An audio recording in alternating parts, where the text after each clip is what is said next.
اسی لیے اسے زہر دینے والوں کا پسندیدہ زہر بھی کہا جاتا ہے۔ میں ایک لڑکے گرہم فریڈرک ینگ کے بارے میں پڑھ رہی تھی جو کیمسٹری کا دیوانہ تھا۔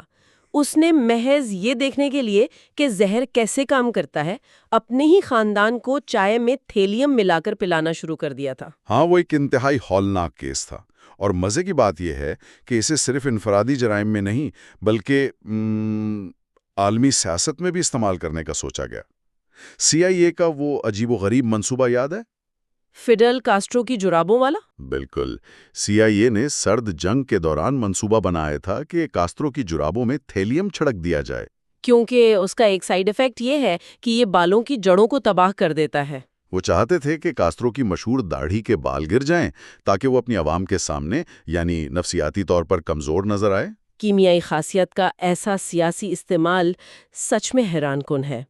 خیر، اس کوریڈور کا اختتام پولونیم پر ہوتا ہے جو ان سب کا سرغنہ ہے۔ ہاں، ایک انتہائی بھاری اور تابکار عنصر الیگزینڈر لٹوینینکو کا کیس اس کی سب سے بڑی مثال ہے، جنہیں لندن میں چائے کے کپ میں پولونیم دیا گیا تھا۔ بالکل، یہ زہر کے راستے کی آخری منزل ہے جو الفا ذرات کے ذریعے DNA کے چھیتڑے اڑا دیتا ہے۔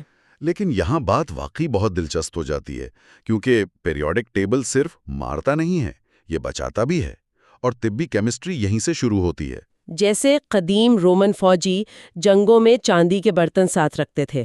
ہاں، کیونکہ صدیوں کے مشاہدے نے انہیں بتا دیا تھا کہ ان برتنوں سے وہ پیٹ کی بیماریوں سے محفوظ رہتے ہیں۔ آج ہم جانتے ہیں کہ چاندی اور تانبے میں زبردست جراثیم کش خصوصیات ہیں۔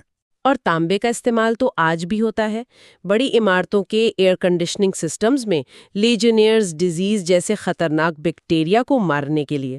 بالکل، جب یہ جراثیم تانبے کی سطح سے ٹکراتے ہیں تو وہ تانبے کے ایٹم جذب کر لیتے ہیں، جو ان کے میٹابولزم کو جام کر دیتے ہیں۔ لیکن چاندی کے اس دفاعی نظام کا ایک بہت ہی عجیب سائیڈ ایفیکٹ بھی ہے۔ سٹین جونز نامی شخص اور بلو مین کا قصہ۔ انہوں نے بیماریوں سے بچنے کے لیے کولائیڈل سلور کا اتنا زیادہ استعمال کیا کہ ان کے جسم کا رنگ ہی بدل گیا۔ آرگیریا کا شکار ہو گئے وہ، جس میں چاندی کے ذرات جلد میں جمع ہو کر رنگت کو نیلا یا سرمئی کر دیتے ہیں۔ بالکل، ایک دوا انسان کا حلیہ ہی بدل دیتی ہے۔ اور پھر گیڈولینیم ہے جو MRI مشینوں میں کینسر کی تشخیص کے لیے استعمال ہوتا ہے۔ داخل کیا جاتا ہے تو وہ MRI میں کینسر کی ٹیومر کو بالکل واضح کر دیتا ہے، جیسے اندھیرے میں فلڈ لائٹ جل گئی ہو۔ یہ کتنا حیران کن ہے کہ ایک غیر معروف عنصر کینسر کی نشاندہی کر رہا ہے، اور سلفر کا کردار بھی کچھ کم نہیں۔ جرہارڈ ڈوما کی کہانی بہت جذباتی تھی جب اس نے اپنی بیٹی کو بچانے کے لیے پرونٹوسل نامی ایک سرخ صنعتی رنگ پلا دیا تھا۔ اور وہ سرخ رنگ اس لیے کارآمد ثابت ہوا کیونکہ اس میں سلفر تھا۔ سلفر عام 8 الیکٹرانز کے اصول کو توڑ کر 12 الیکٹرانز کو سنبھالنے کی صلاحیت رکھتا ہے۔ اور اسی صلاحیت کی وجہ سے وہ بیکٹیریا کے خلاف ایک بہترین اینٹی بائیوٹک بن سکا۔ ادویات میں وینیڈیم کا بھی ذکر آتا ہے جو سپرم سیلز کی دم توڑنے کی صلاحیت رکھتا ہے۔ بالکل، اسے مانے حمل دوا کے طور پر پرکھا گیا۔ تو اگر ہم اس سارے منظرنامے کو دیکھیں تو عناصر قاتل بھی ہیں، شفا بخش بھی، لیکن ان کا ایک تیسرا روپ بھی ہے، اور وہ ہے دھوکہ بازی۔ تو اس سب کا کیا مطلب ہے؟ عناصر ہمیں کیسے دھوکہ دیتے ہیں؟ ہم نے دیکھا کہ ٹائٹینیم جسم کے مدافعتی نظام کو مکمل طور پر ہپنوٹائز کر دیتا ہے۔ ہاں، پیرنگوار برمارا کی وہ خرگوشوں والی تحقیق، جب اس نے ٹائٹینیم کا ٹکڑا ہڈی میں ڈالا تو جسم نے اسے مسترد کرنے کے بجائے اسے اپنی ہی ہڈی کا حصہ مان لیا، اور اسی لیے آج ٹائٹینیم نقلی اعضاء اور امپلانٹس میں استعمال ہوتا ہے۔ یہ ایک اہم سوال کھڑا کرتا ہے کہ ہمارے حواس کتنے قابل بھروسہ ہیں۔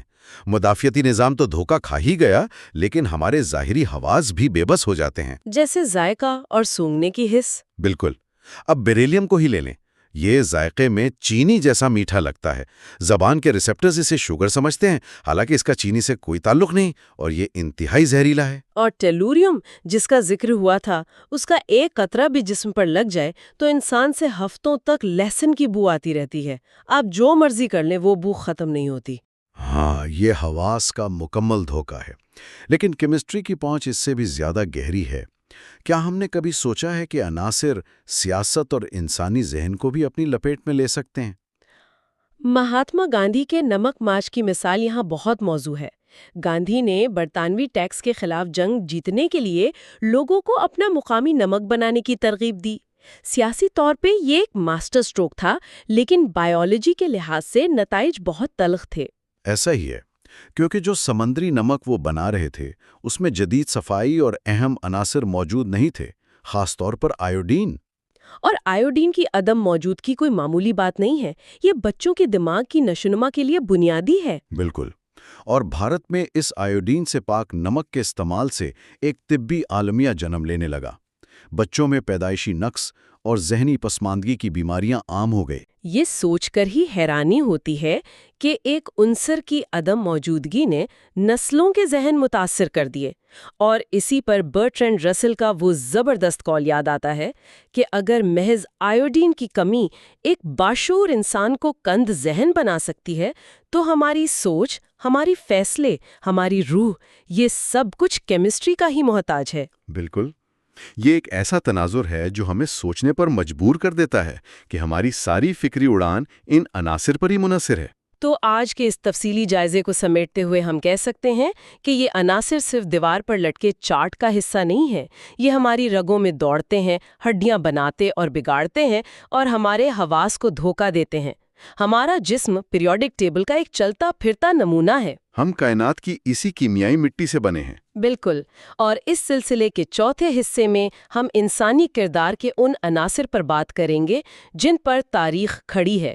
ہم سیاست، پیسہ، فن اور دیوانگی کا جائزہ لیں گے۔ لیکن اس سے پہلے کہ ہم آج کی گفتگو ختم کریں، میں سننے والوں کے لیے ایک خیال چھوڑنا چاہتا ہوں۔ سائنسدان ایک انتہائی بنیادی نمبر کا ذکر کرتے ہیں، فائن اسٹرکچر کانسٹنٹ، جسے الفا بھی کہتے ہیں۔ الفا؟ ہاں، یہ وہ نمبر ہے جو بگ بینگ کے بعد الیکٹرانز کو جوڑنے کی طاقت کا تعین کرتا ہے۔ حیرت کی بات یہ ہے کہ اگر اس کی قیمت ذرا سی بھی، یعنی 1% کے اربویں حصے کے برابر بھی مختلف ہوتی، تو کائنات میں کاربن کا وجود ہی ممکن نہ ہوتا، اور کاربن کے بغیر ظاہر ہے نہ کوئی زندگی ہوتی، نہ کوئی حیاتیات۔ تو کیا ہمارا پورا وجود محض ایک اندھا حسابی اتفاق ہے؟ اس پر ضرور غور کیجیے گا۔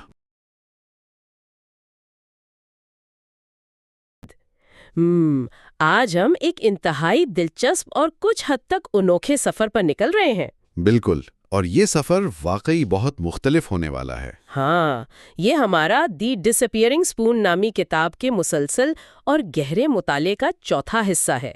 صحیح۔ اگر پچھلے حصوں پر تھوڑی سی نظر دوڑائی جائے تو ہم نے کائنات کے ابتدا، جنگوں کے دوران عناصر کے کردار اور حیاتیات پر بات کی تھی۔ اور طب کے میدان میں ہونے والی دریافتوں پر بھی تفصیلی بات ہوئی تھی۔ بالکل، وہ سب بھی بہت حیرت انگیز تھا۔ لیکن آج کا یہ مطالعہ کچھ مختلف ہے۔ آج ہم دوری جدول یعنی پیریوڈک ٹیبل کے خالصتاً انسانی پہلوؤں کا رخ کر رہے ہیں۔ انسانی پہلو یعنی سیاست، معیشت اور نفسیات؟ جی، آج کے اس تفصیلی جائزے کا مقصد یہ کھوج لگانا ہے کہ کس طرح ان بظاہر بے جان عناصر نے سیاسی کشمکش کو جنم دیا اور عالمی معیشت کے دھارے کا رخ موڑا۔ بالکل، اور صرف یہی نہیں بلکہ فنون لطیفہ کی دنیا میں انقلاب برپا کیا، اور بعض اوقات تو انسانوں کی نفسیات سے کھیلتے ہوئے انہیں پاگل پن کی حدوں تک پہنچا دیا۔ یہ واقعی تاریخ، کیمسٹری اور انسانی فطرت کا ایک بہت عجیب ملاپ ہے۔ تو اس سے پہلے کہ ہم اس سفر کا باقاعدہ آغاز کریں، میرا خیال ہے ایک چیز واضح کر دینا بہت ضروری ہے۔ ہاں، وہ غیر جانبداری والی بات، بالکل۔ جی، تو سننے والوں کے لیے یہ واضح رہے کہ آج کی گفتگو میں متعدد تاریخی، بین الاقوامی اور سیاسی حوالے آئیں گے، خاص طور پر سرد جنگ کے دور کے، اور مختلف اقوام کے درمیان جو سائنسی سبقت لے جانے کی دوڑ تھی اس کا ذکر بھی ہوگا۔ بالکل، تو ہمارا مقصد صرف اور صرف حقائق، تاریخی حوالوں اور ذرائع سے حاصل شدہ معلومات کو مکمل طور پر غیر جانبدارانہ انداز میں پیش کرنا ہے۔ ہم کسی بھی سیاسی نظریے، ملک یا گروہ کی حمایت یا مخالفت نہیں کر رہے ہیں۔ نہیں، بالکل بھی نہیں۔ ہم محض ایک تجزیاتی نگاہ سے یہ دیکھ رہے ہیں کہ تاریخ کے ان ادوار میں عناصر نے کس طرح انسانی فیصلوں پر اثر ڈالا۔ صحیح، تو شروعات کرتے ہیں اس حصے سے جسے ہم جنون کا عنصر کہہ سکتے ہیں۔ جنون کا عنصر، اور جب انسانی نفسیات اور جنون کی بات ہو تو پارے یعنی مرکیوری کی کہانی سب سے نمایاں ہے۔ پارے کی وہ پراسرار خوبصورتی واقعی ہمیشہ سے انسانوں کے لیے کشش کا باعث رہی ہے۔ ہاں، کیونکہ وہ کمرے کے درجہ حرارت پر مائع حالت میں رہتا ہے، چاندی کی طرح چمکتا ہے۔ اور اگر اسے ہاتھ میں پکڑیں تو ایک عجیب سا بھاری پن محسوس ہوتا ہے۔ بالکل، لیکن یہ کشش کتنی جان لیوا ثابت ہوئی، اس کی تاریخ واقعی رونگٹے کھڑے کر دینے والی ہے۔ بہت ہی زیادہ۔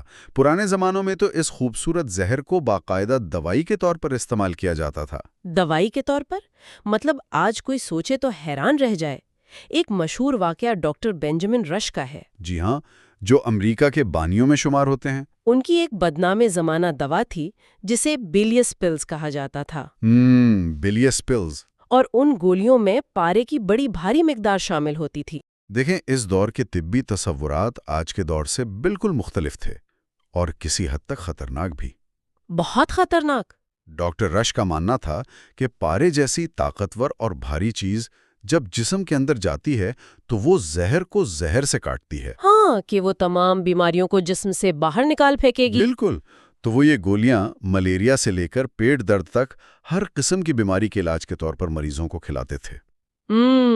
اور اس کا نتیجہ بہت خوفناک ہوتا تھا۔ مریضوں کے جسم میں پارے کا زہر پھیل جاتا تھا نا۔ جی، ان کے مسوڑے گل جاتے تھے، دانت گرنے لگتے تھے اور بال جھڑ جاتے تھے۔ پارے کا انسانی اعصابی نظام پر تباہ کن اثر ہوتا ہے۔ لیکن اس سب میں ایک حیران کن اور قدرے مزاحیت تاریخی حقیقت بھی چھپی ہوئی ہے۔ ہاں، وہ حقیقت لیوس اور کلارک کی مشہور مہم سے جڑی ہے جب انہیں نئے اور نامعلوم علاقوں کی کھوج کا کام سونپا گیا تھا۔ تو وہ اپنے ساتھ ڈاکٹر رش کی یہ پارے والی گولیاں بڑی تعداد میں لے گئے تھے۔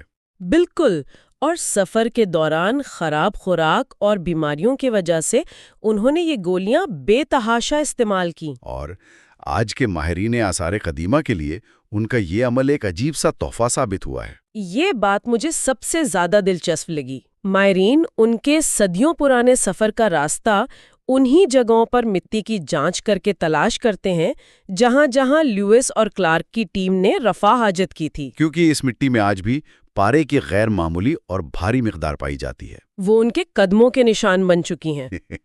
یہ ایک بہترین مثال ہے کہ کس طرح ایک عنصر طویل عرصے تک ماحول میں اپنی موجودگی برقرار رکھتا ہے۔ بالکل، اور پارے کا یہ زہریلا پن صرف دوائیوں تک تو محدود نہیں تھا۔ نہیں، 18ویں اور 19ویں صدی میں ہیٹ بنانے والوں کی صنعت میں بھی اس کا بے دریغ استعمال ہوتا تھا۔ ہاں، جانوروں کی کھال سے بال الگ کرنے کے لیے اور فیلٹ بنانے کے لیے پارے کے محلول کا استعمال ایک عام بات تھی۔ سے ان میں شدید راشا، گھبراہٹ اور ذہنی الجھن ظاہر ہونے لگتی تھی۔ اور بالآخر پاگل پن۔ جی، اور اسی وجہ سے انگریزی زبان میں وہ مشہور محاورہ میڈ ایز اے ہیٹر وجود میں آیا۔ تاریخ واقعی یہ بتاتی ہے کہ یہ عناصر ہماری نفسیات کو کنٹرول کر رہے تھے۔ جنون کی ایک اور مثال اینٹی منی نامی عنصر کی بھی ہے۔ ہاں، قدیم بابل کے طاقتور بادشاہ بخت نصر کی کہانی بہت مشہور ہے اس حوالے سے۔ جس نے اپنے محل کی دیواروں کو ایک خاص قسم کے انتہائی چمکدار پیلے رنگ سے پینٹ کروایا تھا۔ اور اس رنگ کی تیاری میں اینٹیمنی اور سیسا یعنی لیڈ کا بے تحاشا استعمال کیا گیا تھا۔ اور بادشاہ روزانہ ان دیواروں کے سائے میں بیٹھتا تھا۔ ان بخارات اور ذرات کو سانس کے ذریعے اندر لے جاتا تھا۔ تو یہ مانا جاتا ہے کہ یہی وہ کیمیائی زہر تھا جس کی وجہ سے بخت نصر کی ذہنی حالت بگڑ گئی۔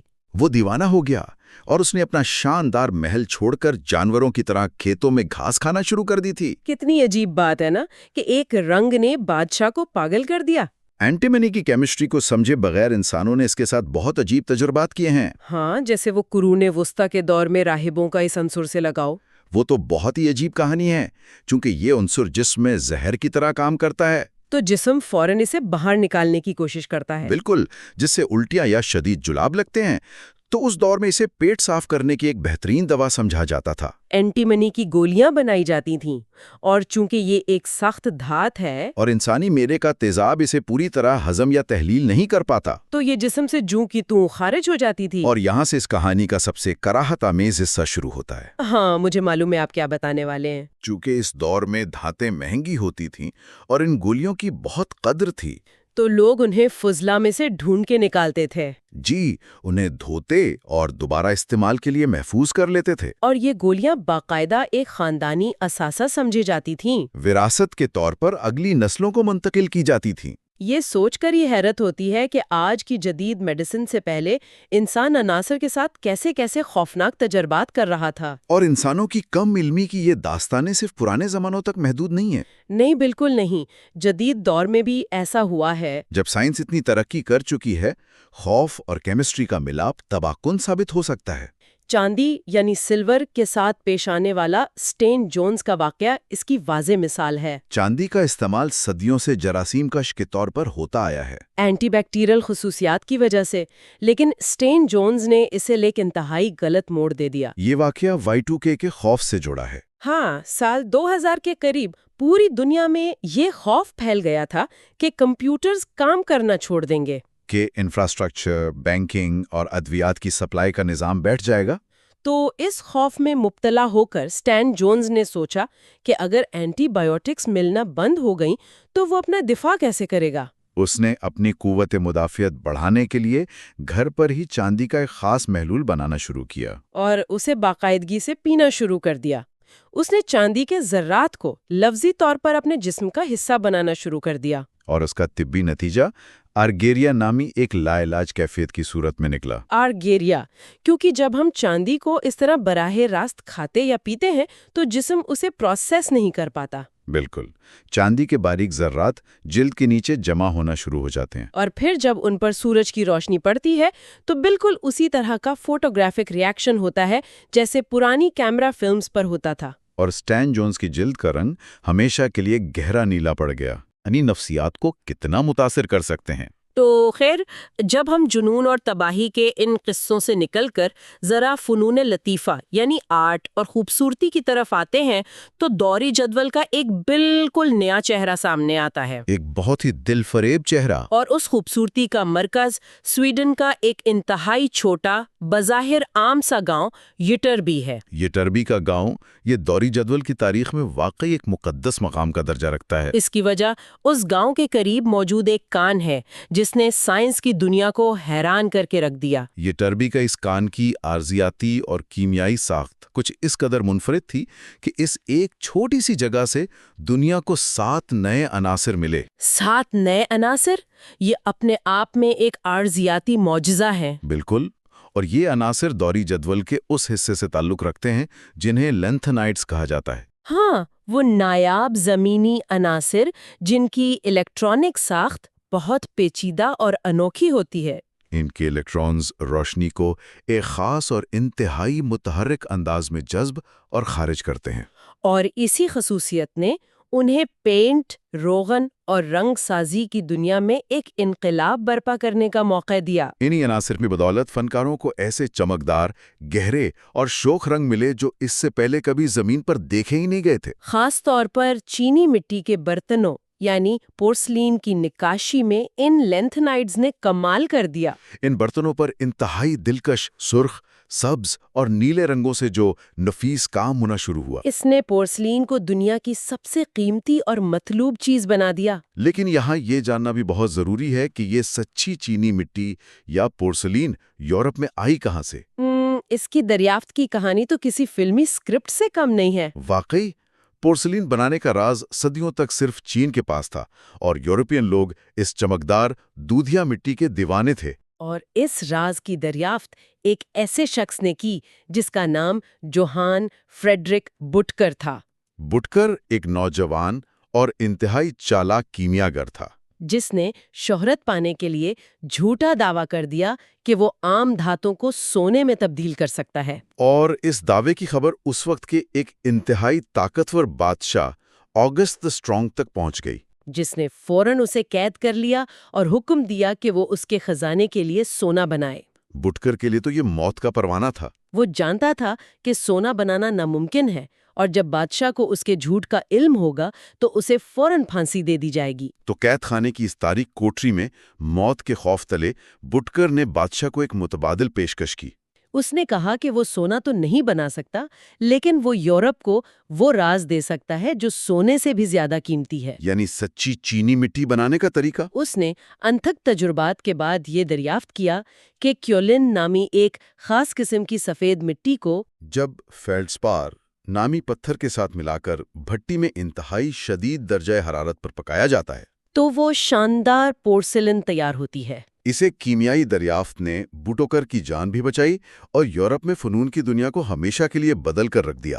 اور جب فن، ڈیزائن اور عناصر کے اس خوبصورت ملاپ کی بات ہو تو ہم 20ویں صدی کے ایک عظیم شاہکار کو کیسے بھول سکتے ہیں؟ آپ پارکر 51 پین کی بات کر رہی ہیں نا؟ جی بالکل، جسے دنیا پارکر 51 کے نام سے جانتی ہے۔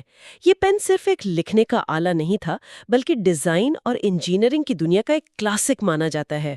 لیکن اس پین کے ساتھ ایک بہت بڑا تکنیکی مسئلہ بھی تھا۔ ہاں، اس کا نب سونے کا بنا ہوتا تھا تاکہ وہ زنگ سے محفوظ رہے۔ لیکن سونا ایک نرم دھات ہے۔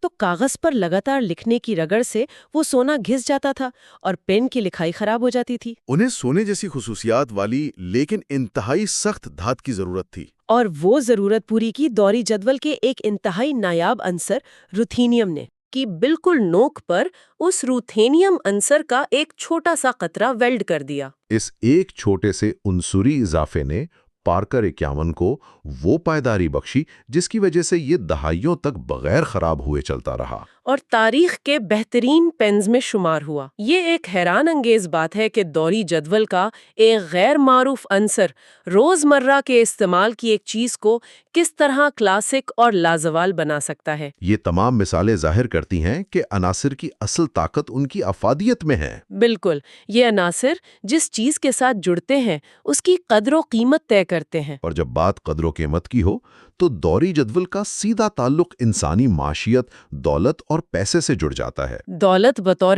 دولت، اس کی تاریخ تو اتنی ہی پرانی ہے جتنا خود انسانی معاشرہ۔ دولت کی ہوس میں انسان نے ہمیشہ چمکدار دھاتوں کا پیچھا کیا ہے۔ قدیم یونانی داستانوں میں بادشاہ مائیڈاس کی کہانی اسی ہوس کی نمائندگی کرتی ہے، جس کے بارے میں مشہور تھا کہ وہ جس چیز کو چھوتا وہ سونا بن جاتی تھی۔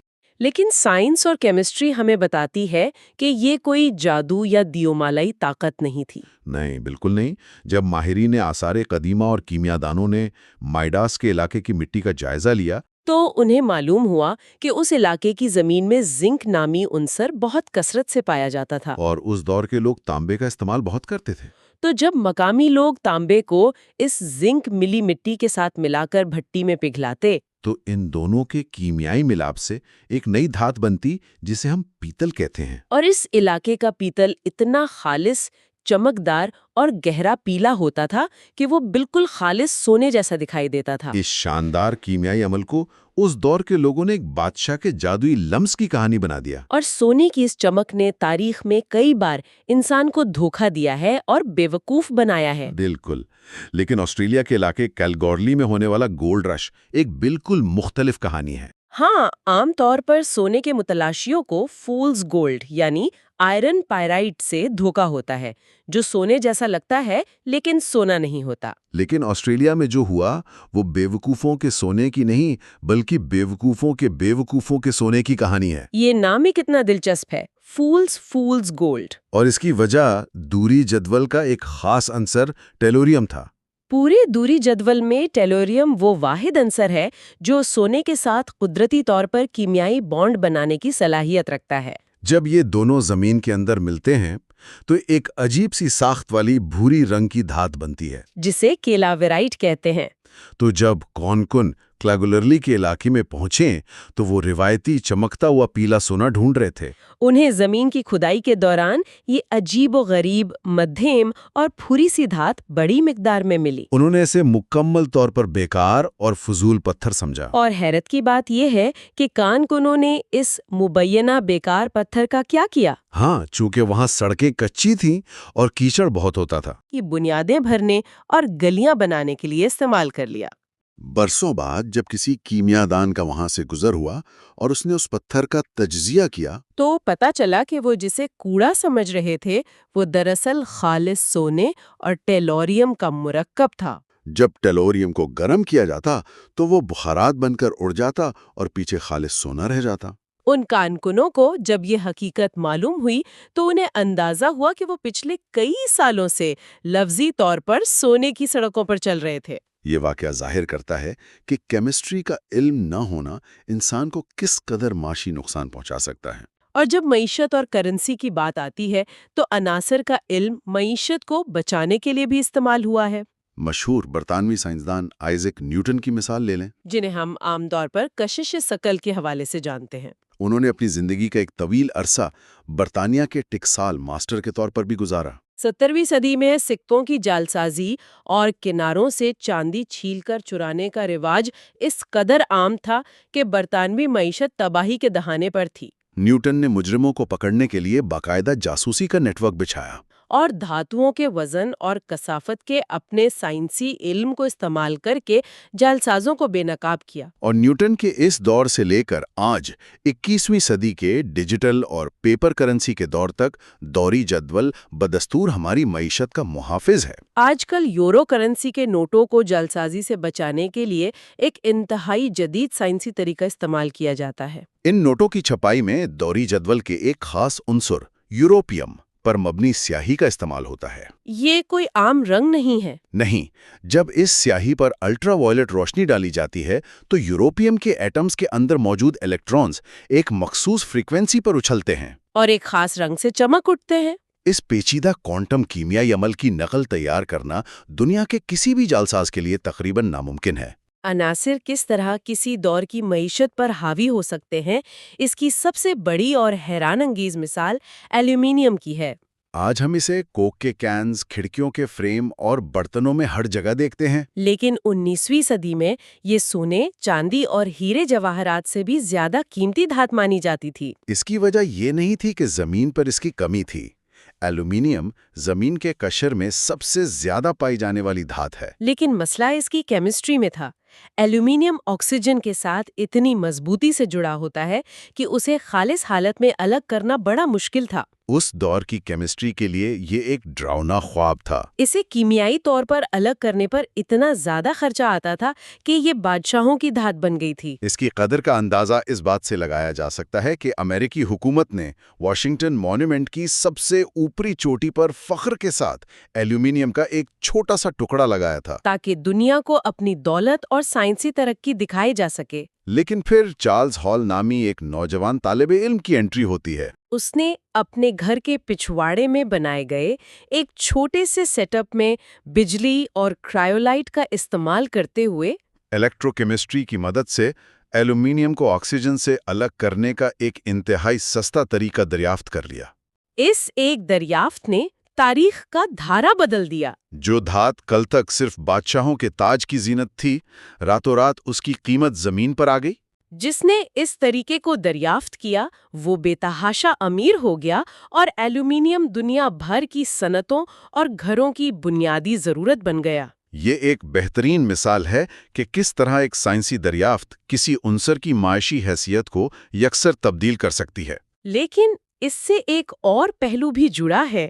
جب کوئی نیا عنصر دریافت ہوتا ہے تو کیا وہ صرف سائنس کی ملکیت ہوتا ہے یا اس کے ساتھ قوموں کا فخر اور سیاسی انا بھی شامل ہو جاتی ہے؟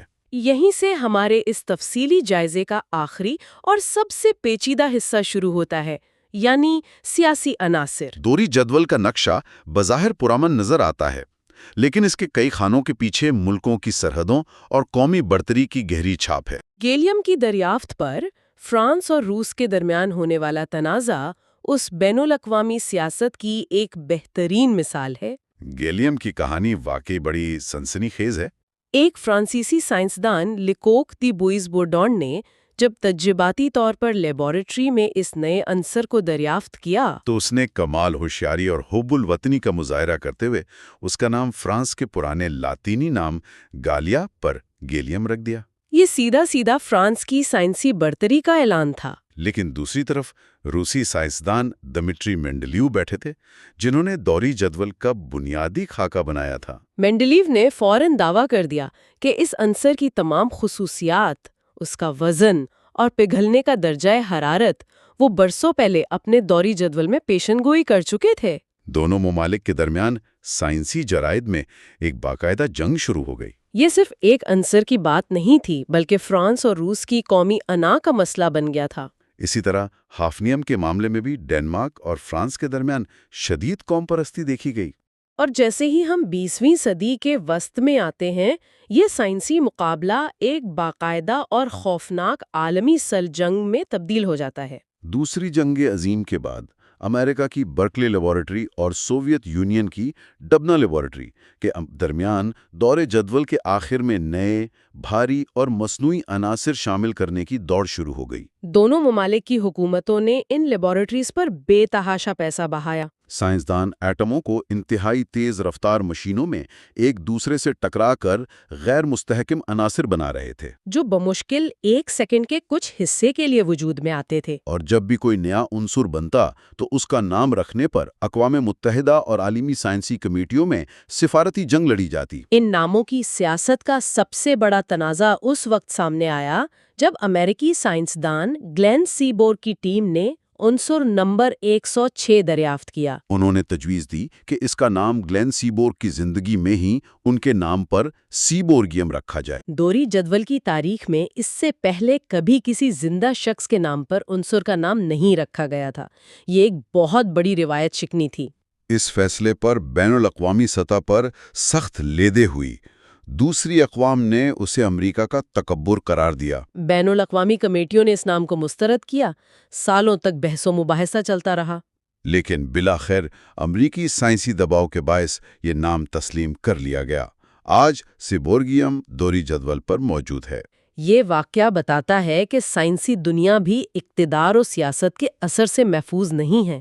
اور اگر ہم ایک اور کہانی پر غور کریں تو اسی سیاست اور تعصب نے تاریخ کی ایک انتہائی عظیم خاتون سائنسدان کے ساتھ شدید حق تلفی بھی کی۔ لیز مائٹنر، وہ شاندار جرمن نجات سائنسدان تھیں جنہوں نے فزکس اور کیمسٹری کی دنیا کا سب سے بڑا معمہ حل کیا تھا۔ وہ نیوکلیئر فشن یعنی ایٹم کے 2 حصوں میں ٹوٹنے اور اس سے نکلنے والی بے پناہ توانائی کا عمل سمجھنے والی پہلی انسان تھیں۔ لیکن چونکہ وہ ایک خاتون تھیں اور اس وقت یورپ میں نازیوں کے عروج کی وجہ سے سیاسی حالات ان کے خلاف تھے، انہیں ملک چھوڑنا پڑا۔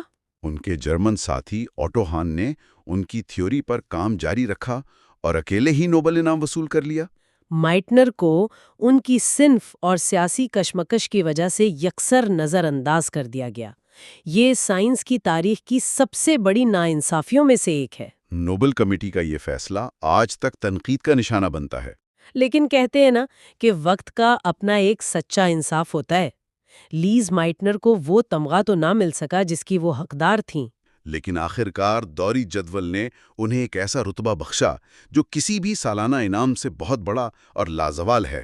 آج دوری جدول میں عنصر نمبر 109 ان کے نام پر مائٹنیریم کہلاتا ہے۔ نوبل انعام پانے والے کئی سائنسدانوں کے نام تاریخ کی صفحات میں گم ہو چکے ہیں۔ لیکن جب تک اس کائنات میں کیمسٹری اور سائنس کا وجود رہے گا، لیز مائٹنر کا نام دوری جدول پر ہر طالب علم پڑھتا رہے گا۔ بل محض اسکول کی کتابوں میں چھپا ہوا کوئی خشک اور بے جان خاکہ نہیں ہے۔ یہ دراصل انسان کی پوری تاریخ کا ایک زندہ و جاوید مسودہ ہے۔ اس کے ہر خانے میں، ہر علامت کے پیچھے انسانی تجسس کی انتہا، ہمارے لالچ کی گہرائی چھپی ہے۔ ہماری جنگوں کی تباہ کاریاں، ہمارے فنون کی نزاکت اور ہماری سیاسی چالوں کی داستانیں قید ہیں۔ سننے والوں کے لیے ان تمام باتوں کا خلاصہ یہ ہے کہ جن عناصر کو ہم اپنے ارد گرد انتہائی عام سمجھتے ہیں، چاہے وہ ہمارے پین کی نب میں چھپی دھات ہو، ہماری جیب میں موجود سکوں اور نوٹوں کی سیاہی ہو، یا ہمارے گھروں کے رنگ و روغن ہو، ان میں سے ہر ایک کی ایک طویل،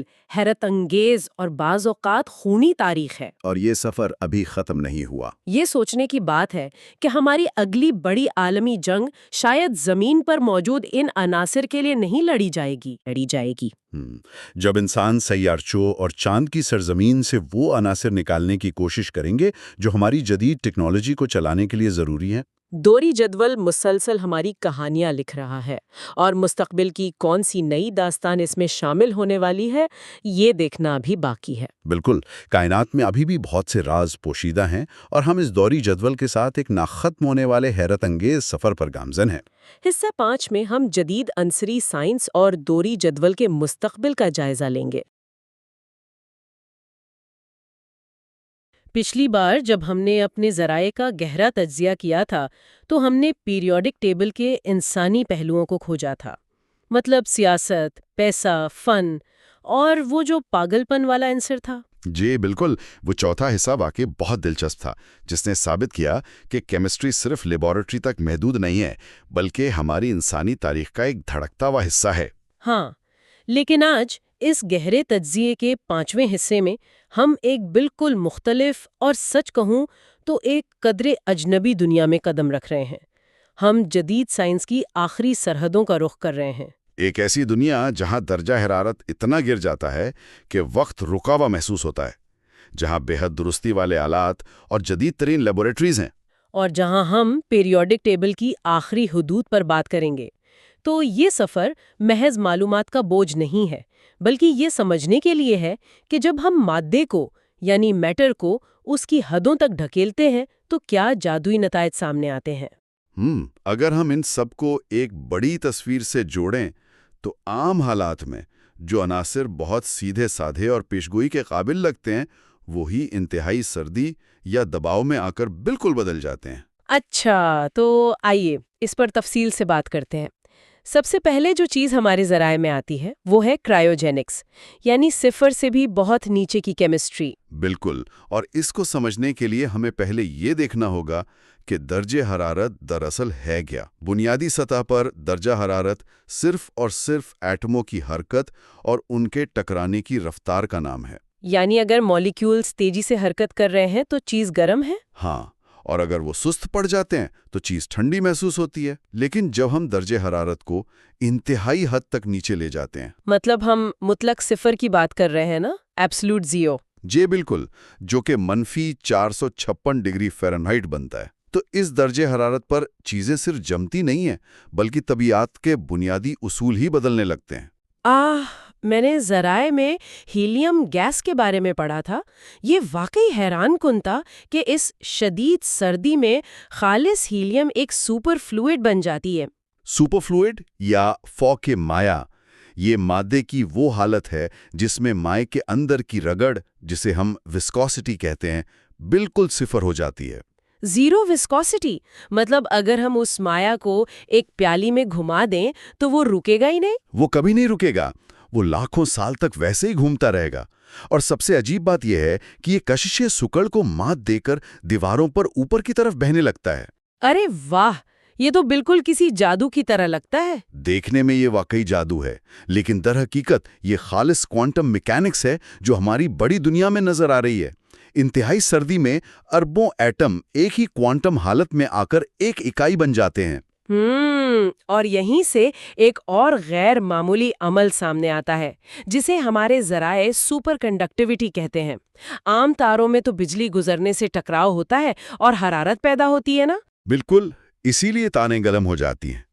لیکن انتہائی سردی میں BCS تھیوری کے مطابق دھات کے اندر کا جال سکڑ جاتا ہے۔ اچھا، BCS تھیوری، تو اس سکڑن کی وجہ سے الیکٹرونز کے ساتھ کیا ہوتا ہے؟ عام طور پر الیکٹرونز ایک دوسرے کو دور دھکیلتے ہیں کیونکہ ان پر ایک جیسا منفی چارج ہوتا ہے، لیکن اس انتہائی سردی میں وہ ایک دوسرے کو دفع کرنے کے بجائے آپس میں جڑ کر جوڑے بنا لیتے ہیں، جنہیں کوپر پیئرز کہا جاتا ہے۔ جی، کوپر پیئرز۔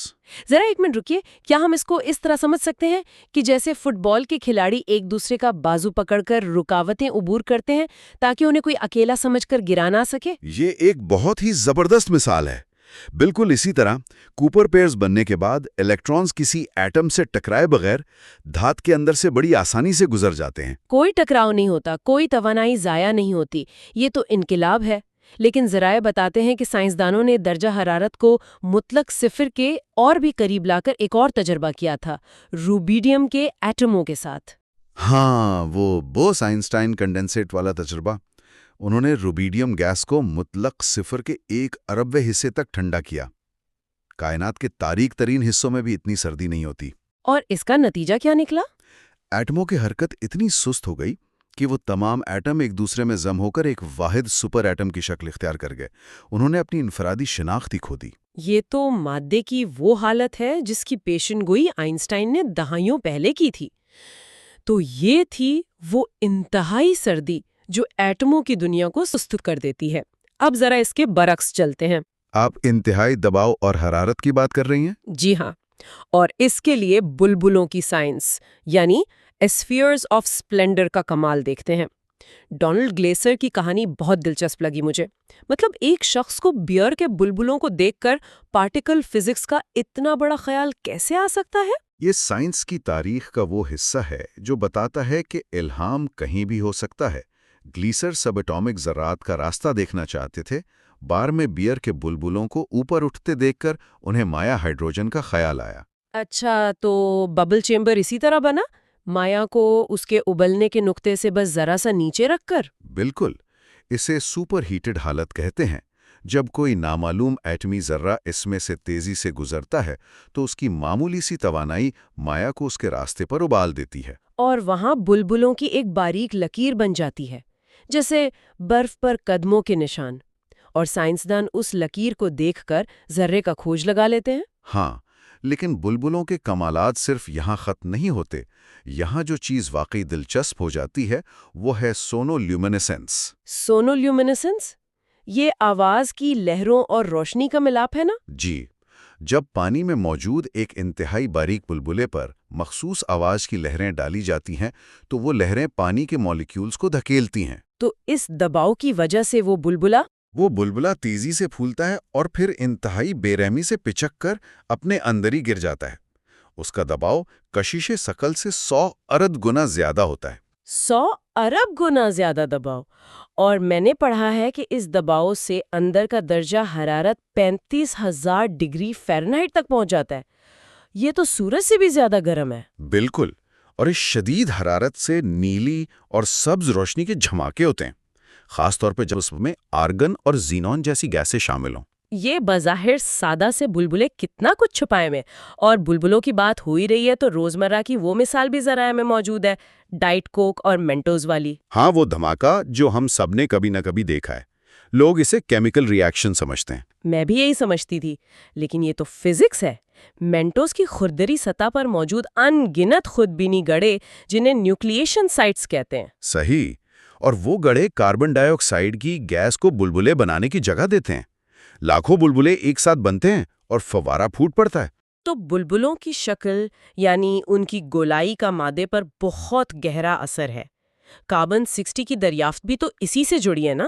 بکی بالز، جی ہاں، کاربن کے 60 ایٹم آپس میں مل کر بالکل فٹ بال جیسی گول شکل بنا لیتے ہیں۔ اور اس خاص جیومیٹری کی وجہ سے یہ مالیکیول بہت مضبوط ہوتے ہیں، جس نے نینو ٹیکنالوجی میں نئے راستے کھولے۔ یعنی عناصر کی طاقت صرف ان کے وزن میں نہیں، ان کی ساخت میں بھی ہے۔ اور ان ساختوں اور ایٹموں کے وزن کو ناپنے کے لیے ہمیں انتہا درجے کے درست آلات کی ضرورت ہوتی ہے۔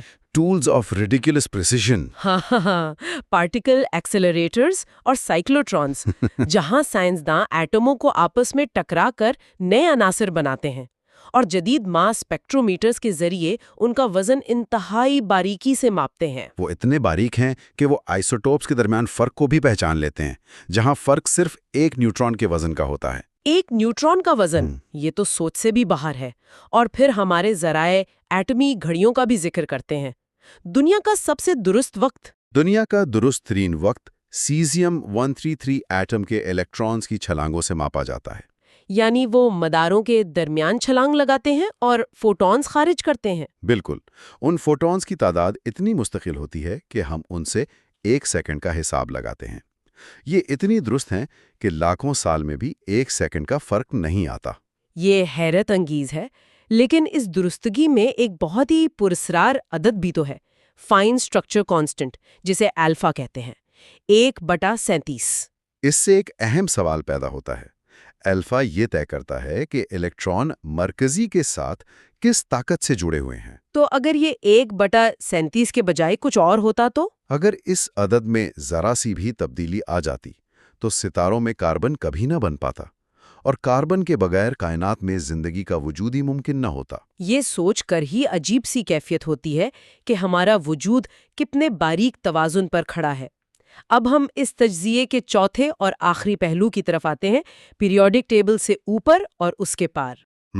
یعنی سپر ہیوی ایلیمنٹس، انتہائی بھاری عناصر جو انسانوں نے خود پارٹیکل ایکسلریٹرز میں ایٹموں کو ٹکرا کر بنائے ہیں۔ اور ذرائع بتاتے ہیں کہ سرد جنگ کے دوران امریکہ کی برکلے اور روس کی ڈوبنا لیبارٹری کے درمیان ایک زبردست مسابقت چل رہی تھی۔ وہ نئے عناصر دریافت کرنے کی دوڑ میں تھے۔ یہ ایک تاریخی حقیقت ہے کہ اس مسابقت نے سائنس کو تیزی سے آگے دھکیلا۔ ہم یہاں کسی سیاسی سائٹ کی حمایت نہیں کر رہے، بس یہ دیکھ رہے ہیں کہ ایلیمنٹ 118 جیسی متنازع دریافتیں اسی دوڑ کا نتیجہ تھی۔ بالکل، لیکن مسئلہ یہ ہے کہ یہ انتہائی بھاری عناصر بنتے ہی ملی سیکنڈز میں تباہ ہو جاتے ہیں، انتہائی غیر مستحکم ہوتے ہیں۔ اور اسی لیے سائنسدان آئیلینڈ آف سٹیبلٹی یعنی استحکام کے جزیرے کی تلاش میں ہیں۔ یہ سائنسدانوں کا وہ خواب ہے نا کہ شاید آگے جا کر مرکزے میں پروٹونز اور نیوٹرونز کا کوئی ایسا جادوئی توازن مل جائے جہاں بھاری عناصر مستحکم رہ سکیں اور تباہ نہ ہوں۔ جی، اور اگر ایسا ہوا تو ہمیں مٹیریم سائنس میں ایسے کمالات دیکھنے کو ملیں گے جن کا ہم آج تصور بھی نہیں کر سکتے۔ لیکن کیا اس کی کوئی نظریاتی حد ہے؟ کیا پیریوڈک ٹیبل ہمیشہ بڑھتا رہے گا؟ ہمارے ذرائع فائنمین کا ذکر کرتے ہیں عنصر نمبر 137۔ رچرڈ فائنمین کے نظریے کے مطابق عنصر نمبر 137 پر پہنچ کر کوانٹم میکینکس اور آئنسٹائن کی تھیوری آف ریلیٹیوٹی آپس میں ٹکرا جاتی ہیں۔ کیوں؟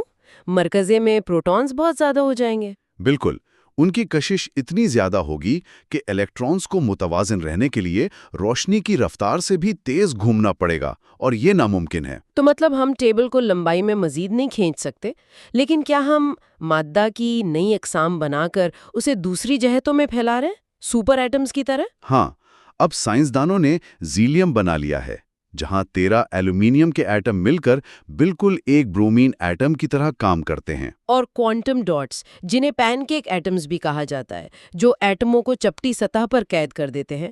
پیریوڈک ٹیبل اب واقعی ایک جامد چارٹ نہیں رہا، یہ کثیر الجہتی شکل اختیار کر رہا ہے۔ یہ ایک بہت اہم نکتہ ہے۔ ان تمام انتہائی حالات، شدید سردی، دباؤ اور درستگی نے ہمیں سکھایا ہے کہ پیریوڈک ٹیبل کائنات کے ارتقاء کا ایک زندہ ثبوت ہے۔ بالکل، اور اسی کے ساتھ ہم آج کی اس شاندار گفتگو کے اختتام کی طرف بڑھتے ہیں۔ اس گہرے تجزیے کے چھٹے حصے میں ہم پیریوڈک ٹیبل کی فلسفیانہ، تاریخی اور سائنسی وراثت کو سمیٹتے ہوئے اس سفر کا اختتام کریں گے، اور اس بات پر غور کریں گے کہ یہ انسانیت کے بارے میں کیا آشکار کرتا ہے۔ لیکن جانے سے پہلے ایک لمحے کے لیے سوچئے۔ آج ہم نے دیکھا کہ لیبارٹری کے انتہائی حالات میں عناصر بالکل نئے اور ناممکن روپ دھار لیتے ہیں۔ تو ذرا تصور کریں کائنات کے ان حصوں میں جہاں بلیک ہولز اور نیوٹرون ستاروں کے اندر اس سے بھی کھربوں گنا زیادہ دباؤ اور سردی یا گرمی موجود ہے۔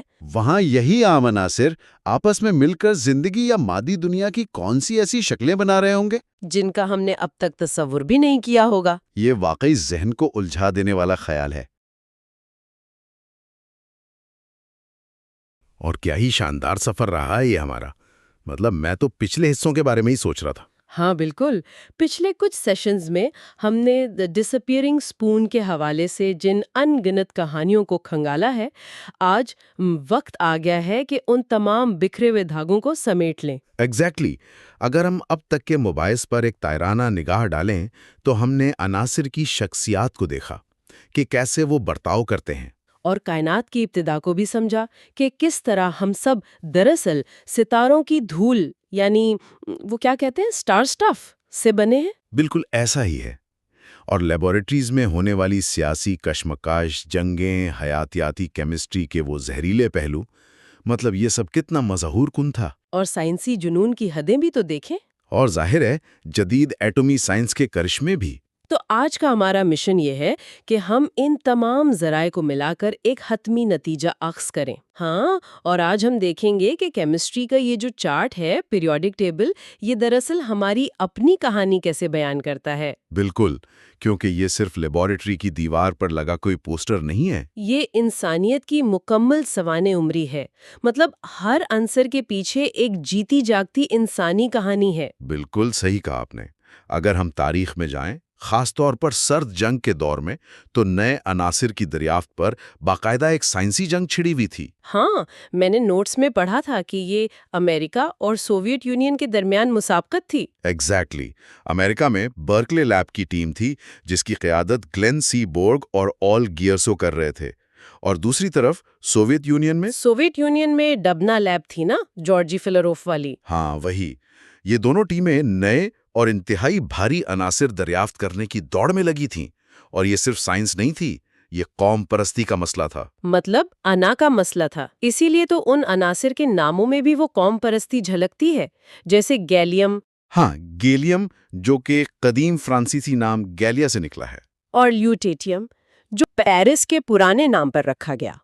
ہر کوئی بس اپنا جھنڈا گاڑنا چاہتا تھا۔ بالکل۔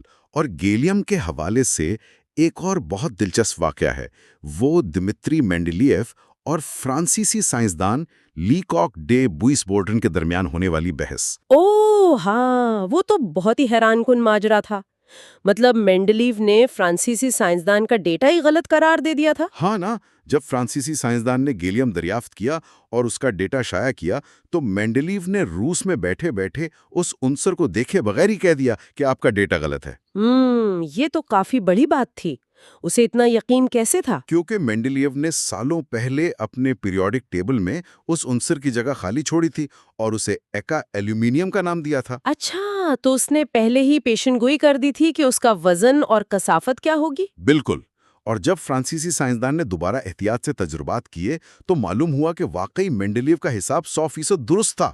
مطلب یہ تو کمال ہے، لیکن اس سے یہ بھی ثابت ہوتا ہے کہ اس سب میں انسانی انا اور فخر کتنا زیادہ شامل تھا۔ ایگزیکٹلی۔ یہ صرف کیمسٹری نہیں تھی، یہ خود کو ثابت کرنے کی جنگ تھی۔ اور جب ہم انسانوں کے ان عزائم کی بات کرتے ہیں تو یہ عزائم کبھی کبھار بہت خطرناک بھی ثابت ہوئے ہیں۔ سائنس اور اخلاقیات کے حوالے سے فرٹز ہیبر کا ذکر بہت اہم ہے۔ فرٹز ہیبر، یہ شاید دوہری نوعیت کی سائنس یا جسے ڈیول یوز سائنس کہتے ہیں، اس کی سب سے لرزہ خیز مثال ہے۔ کیونکہ اس نے ایک طرف تو زندگی دی، مطلب ہوا سے نائٹروجن الگ کر کے کھاد بنانے کا طریقہ ایجاد کیا۔ ہاں، اور اس دریافت نے کروڑوں انسانوں کو بھوک سے مرنے سے بچا لیا۔ آج بھی دنیا کی زراعت کا انحصار اسی کھاد پر ہے۔ لیکن دوسری طرف پہلی جنگ عظیم میں اسی شخص نے زہریلی گیسیں بھی تو بنائیں۔ بالکل، وہ باقاعدہ خندقوں میں جا کر گیس کے حملوں کی نگرانی کرتا تھا۔ اس کی کیمسٹری نے کلورین گیس کے ذریعے بے پناہ تباہی مچائی۔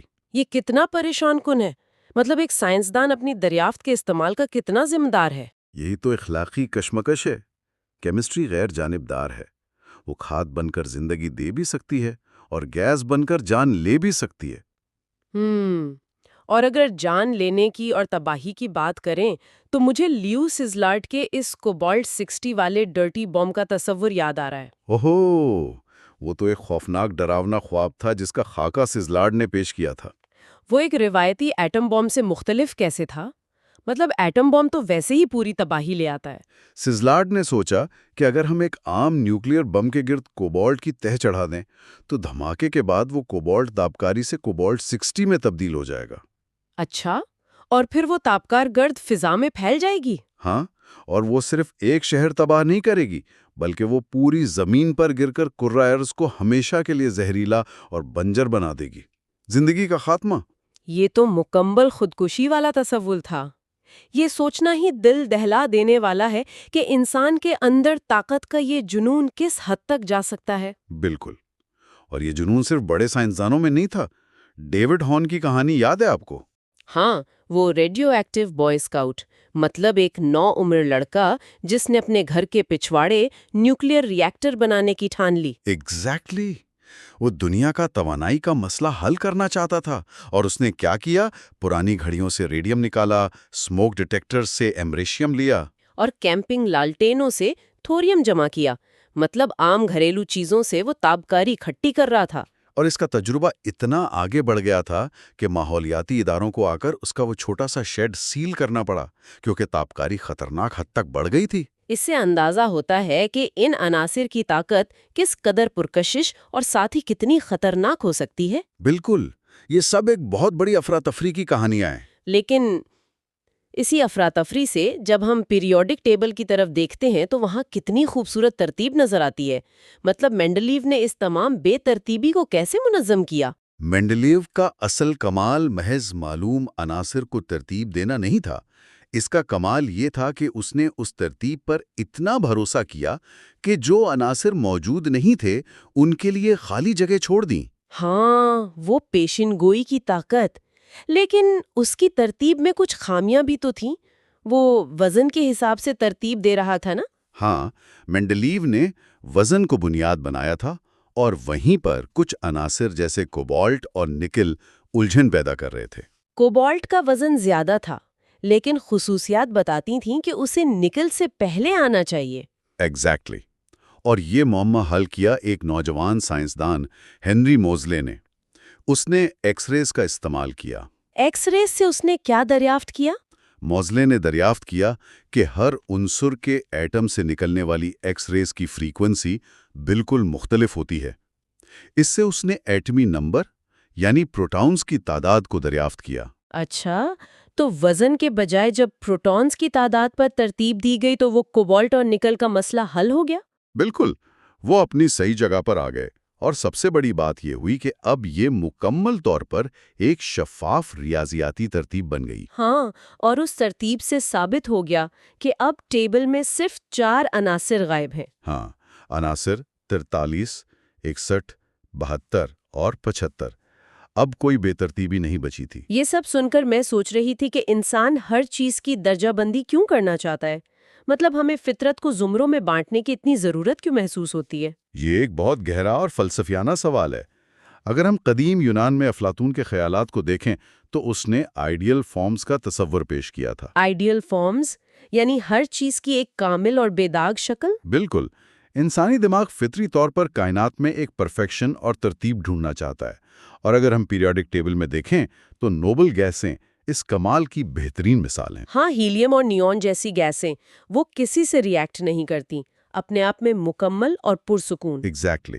اور اسی ترتیب کو تلاش کرنے کی خواہش نے ڈوبیرائنر کے ٹرائیڈز کو بھی جنم دیا تھا. اوہ ہاں، ٹرائیڈز یعنی عناصر کے 3 کے جوڑے. اس میں تو ایک صوفیانہ سی کشش تھی. ہاں نا، ڈوبرائنر نے دیکھا کہ اگر ہم کلورین، برومین اور آیوڈین کو لیں تو کلورین اور آیوڈین کے وزن کا اوسط نکالیں تو وہ بالکل برومین کے وزن کے برابر نکلتا ہے. مطلب یہ کوئی عام اتفاق تو نہیں لگ رہا تھا. یہ ریاضیاتی ترتیب ہمارے دماغ کو بہت اپیل کرتی ہے.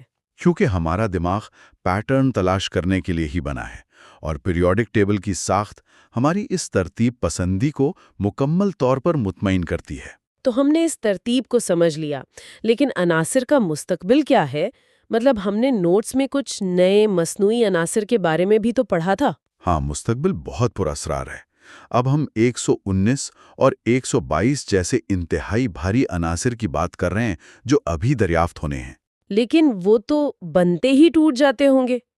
ان کا وجود کیسے برقرار رہ سکتا ہے؟ یہیں پر ایٹمی طبیعت کا وہ دلچسپ تصور آتا ہے جسے ہم قیام کا جزیرہ یا آئلینڈ آف سٹیبلٹی کہتے ہیں. قیام کا جزیرہ، یہ وہ ماریا گوپٹ میئر کے میجک نمبرز والا تصور ہے نا؟ بالکل.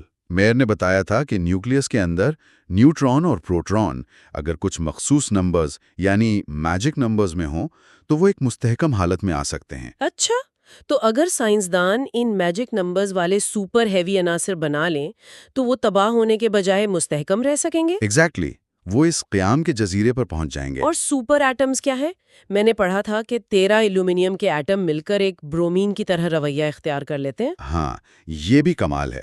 جب آپ ایلومینیم کے 13 آٹموں کو ایک خاص انداز میں جوڑتے ہیں تو وہ مل کر ایک نیا بیرونی خول بنا لیتے ہیں اور بالکل برومین جیسا برتاؤ کرتے ہیں. اور کوانٹم ڈاٹس جنہیں پین کیک ایٹمز کہتے ہیں ان میں بھی ہم عناصر کی طبعی خصوصیات کو حیران کن طریقوں سے بدل سکتے ہیں. تو کیا ہم یوں ہی نئے سے نئے عناصر بناتے رہیں گے؟ کیا اس کی کوئی حد ہے؟ نظریاتی طور پر اس کی ایک حد ہے اور وہ حد البرٹ آئنسٹائن کا نظریہ اضافیت طے کرتا ہے. وہ کیسے؟ مطلب روشنی کی رفتار کا ایٹم سے کیا تعلق؟